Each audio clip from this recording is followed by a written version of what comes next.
I know this morning when I said this skill, I was coaching this morning, and the skill was mobility. Everybody came up to me and says, what's that mean?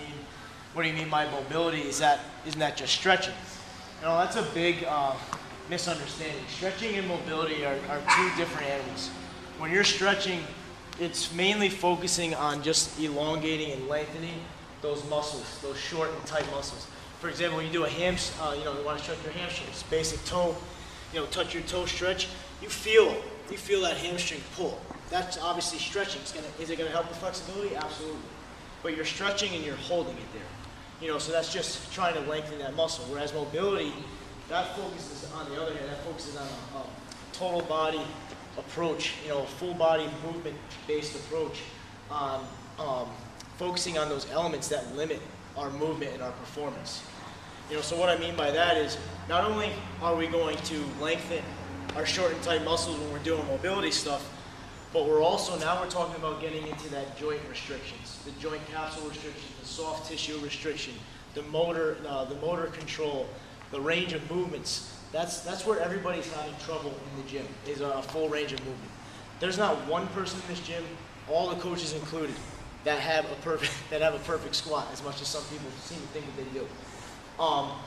And we can go over mobility drills and exercises. There's stuff for everything, literally from the bottom of your feet all the way up to your neck. There's countless numbers of drills that you can do for every body part. But for our sake, I'm going to focus on the three biggest issues that I see in the gym every single day. And that's our hip mobility, thoracic spine mobility, and when I say that, I'm just talking about our upper back, and then our shoulder mobility. So what I'm going to do is focus and hone in on those three aspects and just show a couple different exercises we can do for each that'll really help us gain some mobility back and get that full range of motion. Because in CrossFit, what's the main goal is to be more functional, functional in our everyday activities. Be able to go outside, play ball with your kid, go out and work, be active and not feel sore, not be in pain, feel like you can do it all day long. This stuff is going to help. Everybody complains of soreness. Well, this will help prevent some of the soreness. People wonder why their lower back sore when they do squats. Well, that's because your upper back is tight and the lower back of your lumbar spine is now taking the brunt of all that weight. Okay, so if you just follow me over to the wall, I'm going to start with some shoulder mobility exercises that we really can focus on.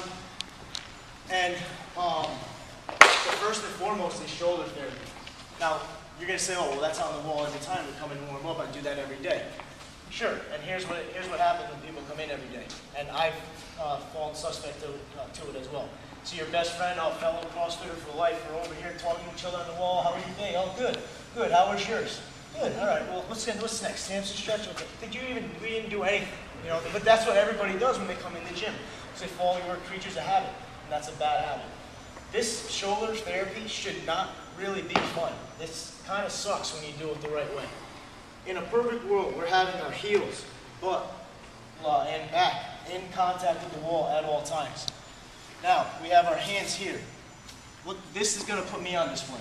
Terrible shoulder mobility. Very bad. We want our hands as low as we can. We want everything in contact with the wall. Again, in the perfect world, my hands should be up against the wall right now. And they're not, because my shoulders are not flexible at all. But what am I doing to compensate for that? Look at what I'm doing with my upper back. I'm pushing it forward. What's that doing? Putting an extreme amount of pain on my lower back. My lower back is on fire just now. It literally hurts. That's not what we want to be doing. So we need to work on that flexibility. So I can't get my hands here. I'm not going to try and overcompensate. I'm going to be okay with that for now. And now, but as I go up, stress getting that hand against the wall as quickly as I can. Now glide up, all the way up, all the way up. And I'm going to want to touch my fingers at the top while keeping my hands and arms in full contact with the wall all the way down to my feet. But I can't do that. This is as far as I can go. It's like starting to shake. This should burn. This should hurt. This should not be a conversation piece. So then when you're coming back down nice and slow, trying to stay in contact, and as you see, if I try to stay tight, look at my hands. They're already coming off the wall here. That's not good. And that's something that we need to work on.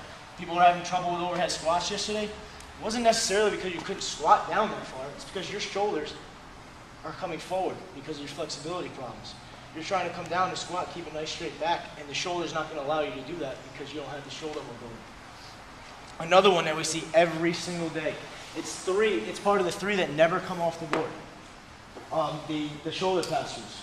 Again, what do? Come in, we're talking to our friends, We're just dilly-dallying, talking, having a nice conversation. This does absolutely nothing for you. Does it loosen your shoulders a little bit, get some blood flowing? Sure. But after you do 2 or 3, move your hands in. Okay, this is pretty easy. Let me do another one. All right, let's move my hands in a little bit more. Got that, but now see how I'm starting to slow down. I'm getting stuck almost to a point where I can't move. It should burn a little bit. You should feel it. It should be uncomfortable. That's the whole point. We gotta push past that barrier. Now I move my hands in further. That's it. I can't go. If I go anymore, my shoulder's gonna come out of the side. So now I know my breaking point. Now I slide my hands out slightly and continue the pass through. Now that's something else that you're pushing. You're breaking up that soft tissue. You're getting past those restrictions that are limiting us every day. By doing this, making it nice and easy, you're not bettering yourself on anything. Again, with the figure 8, same thing. Try and keep a nice straight arm. Elbows locked out, shoulders locked out through the entire movement. You know, don't come in and be like a floppy piece of spaghetti doing this, circles, and that's not doing anything either. Again, you're just hurting yourself. You need to take a little bit more time, take the warm-up seriously. Another one that I found to be very helpful and work on some joints and tissues that you're not ever really exposed to, it's called a scapula push-up. And basically you're doing a push-up with just your shoulder blades. So just to demonstrate that, you're coming down in a nice push-up position, locked out arms, and all you're doing is dipping your shoulder blade. And you can see the range of motion right here. It's nothing with my elbows, no bend in my arm. It's literally just my shoulder blades doing all the work. That's going to break up and get some nice flexibility in your upper back and your shoulders. Those are just a few things to do for your shoulder mobility. If you want to follow me over to the pull-up bars, I'll show you some more stuff for your hip mobility.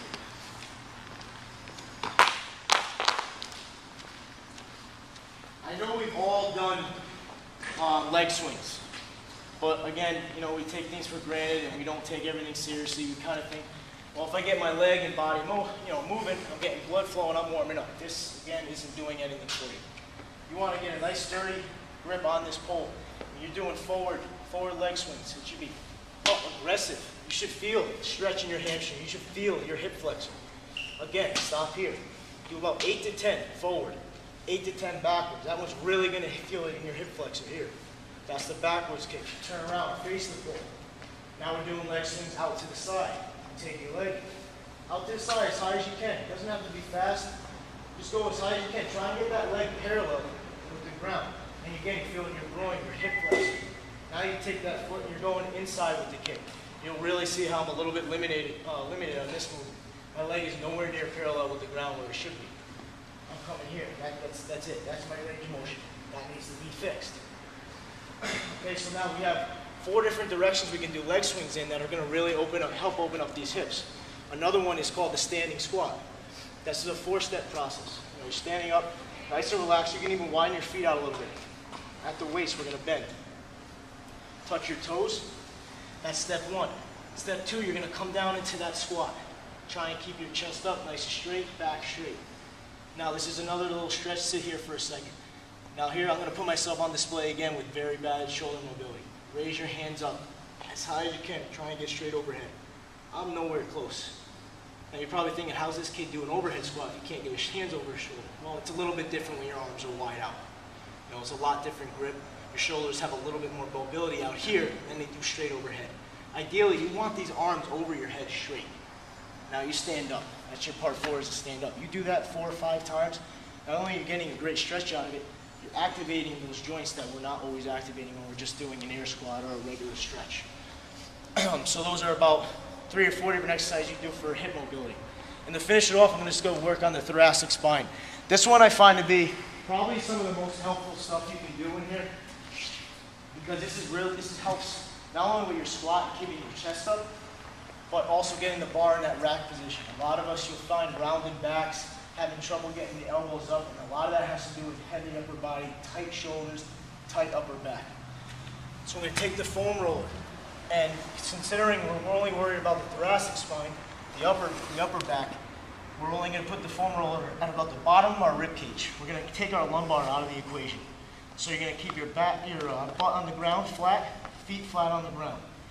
And I know we've gone over this before. You can just lay here as part of your like a warm up.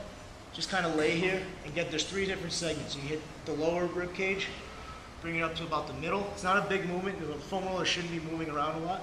Sit here for about 30 seconds. Open it up. Open up that spine.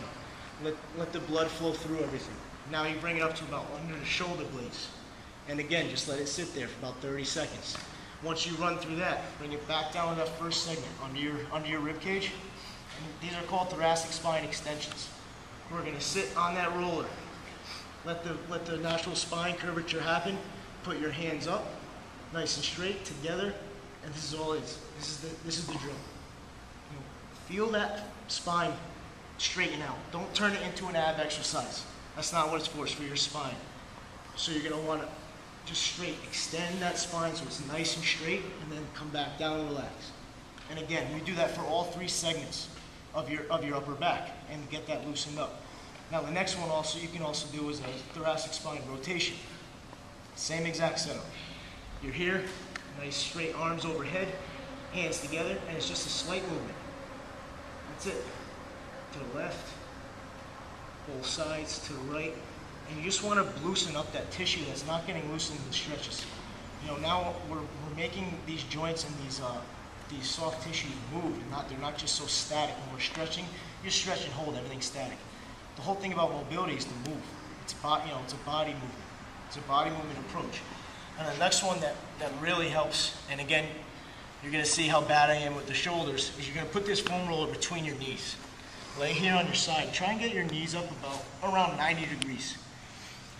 Have your hands out by your side, straight. And the first movement you're going to want to do is take that arm straight back. I'm nowhere near the ground. You should, like, person with perfect mobility, good shoulder mobility, and upper back, should be able to touch the ground. I'm a solid 6 inches away from that ground right now. That's not good. You know, can I turn over? Yeah, sure, but now I've disengaged my knee from the ground and I'm using my torso to get me over there. That's not doing me any good either. So you take everything step by step. You can do it. You're going to get this far today, that's fine. Next day you come in, maybe you get a little farther. And then you move it over, you do diagonals.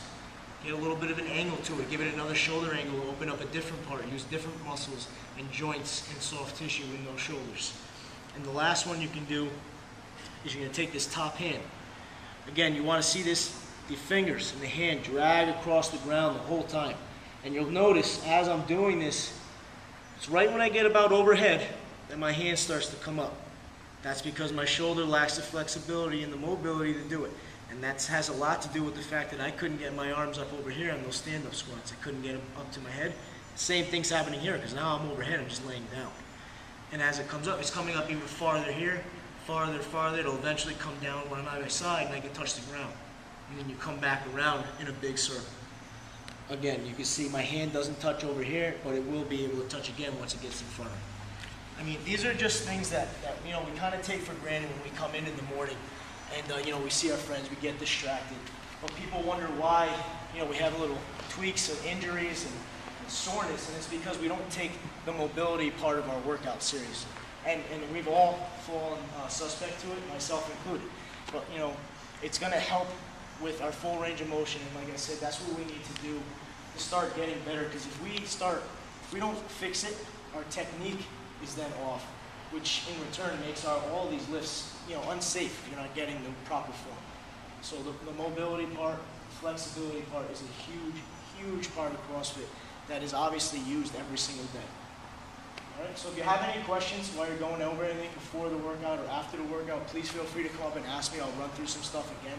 There is other stuff we can do too that I can run you through other things, but I think the hip and the shoulder and the upper back are the 3 biggest faults that I see in everybody here, so I thought it'd be better to go over some of the stuff that's common in all of us. Okay?